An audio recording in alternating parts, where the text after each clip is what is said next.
High guys, welcome to கதை போமா. நம்ம இன்றைக்கி இதை கன்ஃபெஷனோட அடுத்த பார்ட் தான் பார்க்க போகிறோம். ஸோ கடைசியாக என்ன பார்த்துருப்போம் அப்படின்னா, அங்கே அந்த கல்பிரிட் வந்து அந்த வண்டி வந்து எரிச்சிட்டு இருப்பான் இல்லையா. அதே சமயத்தில் எங்கள் ஹீரோ வந்து ஆன்டி சன்னோட அந்த சூட்கேஸை வந்து கண்டுபிடிச்சிருவான். இங்கே ஃப்ரெண்டும் ஆன்ட்டியும் சேர்ந்து அந்த சீக்ரெட் ரிப்போர்ட்டையும் வந்து கண்டுபிடிச்சிருவாங்க. இப்போ என்ன பண்ணுறாங்க அப்படின்னா, காரு ஃபுல்லாக எரிஞ்சு முடிக்கிறதுக்குள்ளேயுமே கேப்டன் என்ன பண்ணிடுவாங்க, அங்கே போயிடுவாங்க. ஸோ மிச்சம் மீதி இருக்கக்கூடிய காரில் இருக்கக்கூடிய எவிடன்ஸ்லாம் கலெக்ட் பண்ணுறப்ப அங்கே வந்து அந்த இறந்து போன பொண்ணோட ட்ரெஸ்ஸோட ஒரு பீஸ் வந்து கிடைக்கும்.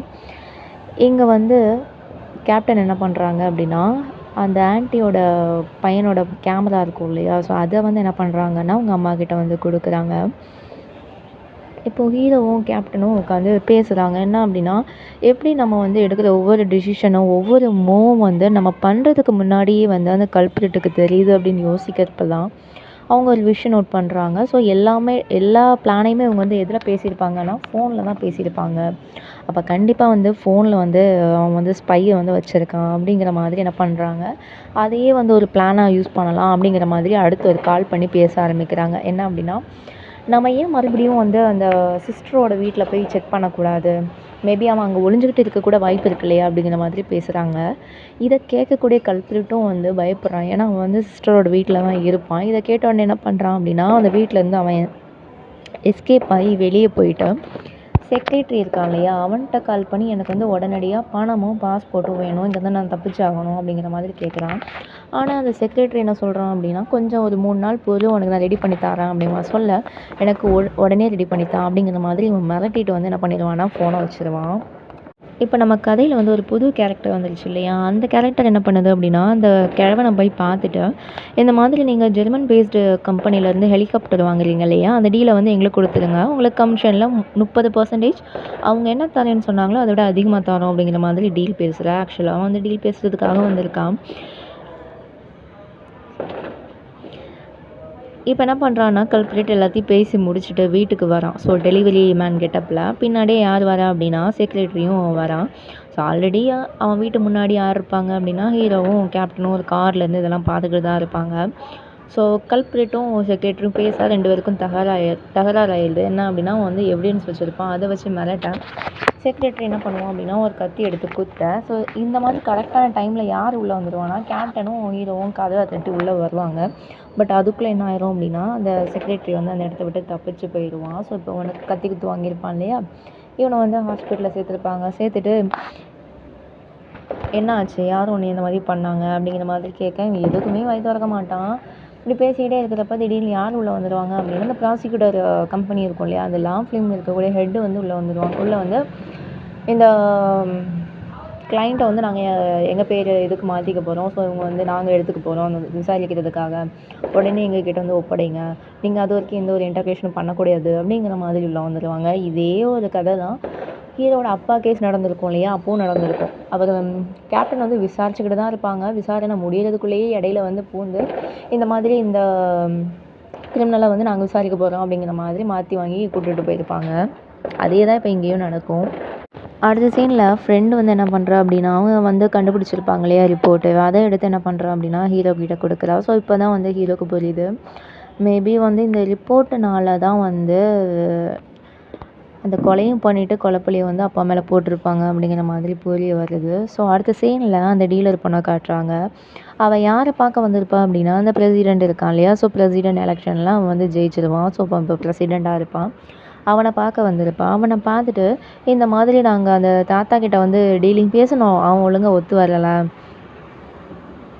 இப்போ ஆக்சுவலாக நீங்கள் தான் அதிகாரத்தில் இருக்கீங்க, ஆனால் நீங்கள் அந்த டீலுக்கு ஒத்துக்கிட்டீங்க அப்படின்னா அவங்களுக்கு கொடுக்கக்கூடிய ஷேரையும் சேர்த்து நாங்கள் உங்களுக்கு கொடுத்துட்றோம் அப்படிங்கிற மாதிரி இது வந்து டீலிங் பேசிக்கிட்டு இருப்பான்.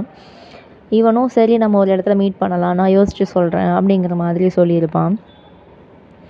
இங்கே அந்த ப்ராசிக்யூட்டரோட ஹெட் இருக்கான் இல்லையா, அவன் வந்து கல்பிரிட்கிட்ட வந்து சொல்லிட்டு இருப்பான், இந்த மாதிரி என்னோடய வாயெல்லாம் திறக்காத, உன் மேலே வந்து நிறைய கேஸ் இருக்குது, நாங்கள் வேணால் உனக்கு எப்படியாவது வாதாடி குறைஞ்சபட்ச தண்டனையாக வாங்கி கொடுக்குறோம், வாயை மட்டும் திறந்தேன்னு வச்சுக்கோயேன் அப்படிங்கிற மாதிரி மிரட்டிக்கிட்டு இருப்பான். திருப்பி என்ன பண்ணுவான் அப்படின்னா, கல்பிரிட் வந்து மிரட்டுவான், நான் வாய் திறந்து என்ன பண்ண முடியும்னு நினைக்கிறீங்க உங்களால்? உங்களுக்கு எதிரான சாட்சி, எவிடன்ஸ் எல்லாமே என்கிட்ட இருக்குது. அதை மட்டும் ரிலீஸ் பண்ணேன்னு வைங்களேன், எனக்கு என்ன நீங்கள் பாவம் பார்த்து தண்டனை வாங்கி தர்றது? நீங்களே வெளியே வர முடியாது அப்படிங்கிற மாதிரி மிரட்டுவான்.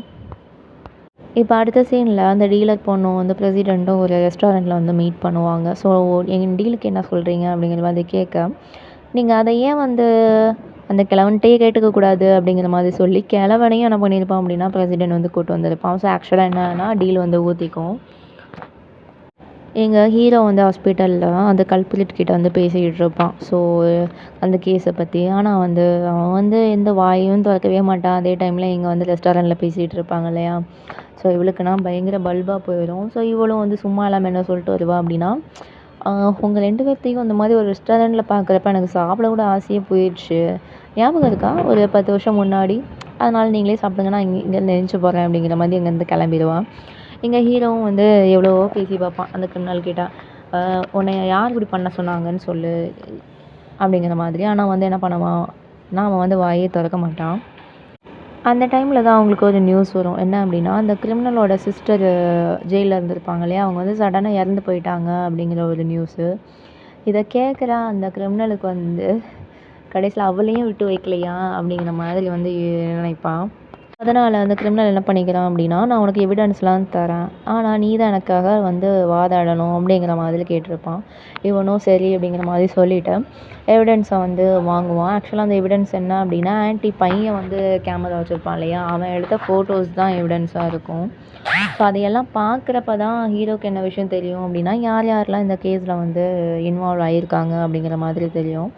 ஸோ அந்த டைமில் தான் கிரிமினல் வந்து இன்னொரு விஷயத்தையும் சொல்லுவான். என்ன அப்படின்னா, யார் அவனை குத்துனாங்க அப்படிங்கிறது வேறு யாரும் இல்லை, செக்ரட்டரி தானே, அவன் பேரையும் சொல்ல. இதை வந்து ஹீரோ வந்து கேப்டன்கிட்ட சொல்ல, அவங்க என்ன பண்ணுவாங்க அப்படின்னா, சரி கம்பெனியில் போய் அவனை வந்து அரெஸ்ட் பண்ணலாம் அப்படிங்கிற மாதிரி போவாங்க. அதே டைமில் கம்பெனிக்குள்ளே சிஇஓ என்ன சொல்லிக்கிட்டு இருப்பாருன்னா செக்ரட்டரி கிட்ட, நீ வந்து இந்த கேஸோட ட்ரையல் முடிகிற வரைக்கும் யார் கண்ணிலையும் படாத, எங்கேயாவது தலைமறைவாயிரு, எல்லாமே சரியானது கழிஞ்சு நான் உன்னை கூப்பிட்டுக்கிறேன் அப்படிங்கிற மாதிரி பேசி அமுச்சு வச்சுருவாரு. கரெக்டாக எங்கள் போலீஸ் உள்ளே வர அவன் வெளியே போயிடுவான் தப்பிச்சு. ஸோ கம்பெனியில் தேடி பார்த்துட்டு அடுத்து எங்கே போவாங்க அப்படின்னா செக்ரட்டரி வீட்டுக்கு தான் போவாங்க. ஆனால் அங்கே வீட்டில் என்ன நடக்கும் அப்படின்னா, அந்த டீலர் பொண்ணு இருக்காளே அவன் வந்து உட்காந்துருப்பா. உட்காந்துட்டு இந்த மாதிரி அந்த செகண்ட் பொண்ணை யார் கொல்ல சொன்னாங்கங்கிறத மட்டும் எனக்கு சொல்லு, உனக்கு தேவையான பணத்தை நான் தரேன் அப்படிங்கிற மாதிரி டீல் பேச, அந்த டைமில் தான் கரெக்டாக யார் உள்ளே வருவா அப்படின்னா கேப்டன் வந்து கதவை தட்டுவார். ஆனால் கதவை திறந்தா அந்த செக்ரட்டரி இருக்க மாட்டான், வேற ஒரு ஆள் தான் வந்து கதவை திறந்து இங்கே அந்த மாதிரி யாருமே இல்லை அப்படிங்கிற மாதிரி அங்கேருந்து அனுப்பி வச்சுருவாங்க. இந்த செக்ரட்டரி என்ன பண்ணுவான் அப்படின்னா அந்த டீலுக்கு எதுக்குமே ஒத்துக்க மாட்டான். ஸோ அங்கேருந்து அவன் எஸ்கேப் ஆக, அடுத்த சீனில் ஹீரோ என்ன பண்ணுறான் அப்படின்னா அந்த ஃபோட்டோஸ் எல்லாத்தையுமே வந்து ஆன்ட்டிகிட்ட காட்டி, இந்த மாதிரி இந்த ஃபோட்டோஸ் எல்லாமே உங்கள் பையனோட கேமராவில் இருந்து தான் கிடச்சிது, இதை வந்து அந்த கிரிமினல் தான் எனக்கு கொடுத்தான். ஆனால் பதிலுக்கு அவன் வந்து ஒரு விஷயம் கேட்டிருக்கான். என்ன அப்படின்னா, அவனுக்காக நான் வந்து வாதாடணும் அப்படின்னு கேட்டிருக்கான். நீங்கள் சொல்லுங்கள், நான் வாதாடட்டுமா வேண்டாமா அப்படிங்கிற மாதிரி அவங்க கேட்பாங்க. இதுக்கு அந்த ஆன்ட்டி என்ன சொல்லுவாங்க அப்படின்னா, ஆக்சுவலாக நான் வந்து ஒரு டாக்டரு, என்னோடய கண்ணுக்கு ஒரு கொலையாளியும் கூட எனக்கு ஒரு பேஷண்ட் தான், என்னால் முடிஞ்ச அளவுக்கு அவனை நான் வந்து காப்பாற்ற தான் முயற்சி பண்ணுவேன். நீ வந்து ஒரு லாயரு, அதனால் எல்லா கிரிமினலுக்கும் ஒரு லாயர் தேவை தான், அதனால் நீ என்ன செய்யணும்னு நினைக்கிறியோ அந்த மாதிரி செய் அப்படிங்கிற மாதிரி கஷ்டப்பட்டு சொல்லுவாங்க. கிளம்புறப்ப என்ன கேட்பாங்க அப்படின்னா, உன்னோட ஹார்ட் என்ன உங்ககிட்ட சொல்லுது அப்படிங்கிற மாதிரி கேட்பாங்க. ஹீரோக்கு ஒன்றுமே புரியாது. அப்போ தான் அவங்க என்ன சொல்லுவாங்க அப்படின்னா, நான் வந்து ஒரு ஹார்ட் சர்ஜனு, நான் கடைசியாக பண்ண ஆப்ரேஷன் வந்து ஒரு 10 வருஷத்துக்கு முன்னாடி ஒரு பிரெயின் டெட்டான பேஷண்ட்டோட ஹார்ட்டை வந்து இன்னொருத்தவங்களுக்கு வச்சு அவங்களுக்கு வந்து உயிர் வந்து கொடுத்தேன். அந்த பிரெயின் டெட்டான பேஷண்ட் வேறு யாருமே கிடையாது, என் பையன்தான். நான் பண்ண அந்த ஆப்ரேஷனும் வேறு யாரோடதும் கிடையாது, உன்னோடது தான். அதனால் உன் ஹார்ட் கிட்ட கேளு, அது என்ன சொல்லுது, அதால் ஏற்றுக்க முடியுமா? யார் கொன்னாங்களோ அவங்களுக்காகவே வாதாட போகிறேன்னு சொல்கிறியே, அதை அந்த ஹார்ட்டால் ஏற்றுக்க முடியுதா அப்படிங்கிற மாதிரி அவங்க வந்து கேட்டுட்டு அங்கேருந்து போயிடுவாங்க.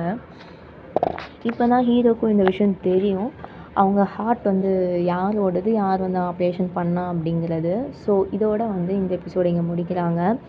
அடுத்த எபிசோடில் இந்த ஹீரோ வந்து அந்த கிரிமினலுக்காக லாயராக வாதாடினானா, அதில் கேஸ் என்ன தான் ஆச்சு, எதனால் வந்து இவ்வளோ தொடர் கொலைகள் நடந்துக்கிட்டு இருக்குது அப்படிங்கிற மாதிரியெல்லாம் நெக்ஸ்ட் எபிசோடில் பார்க்கலாம்.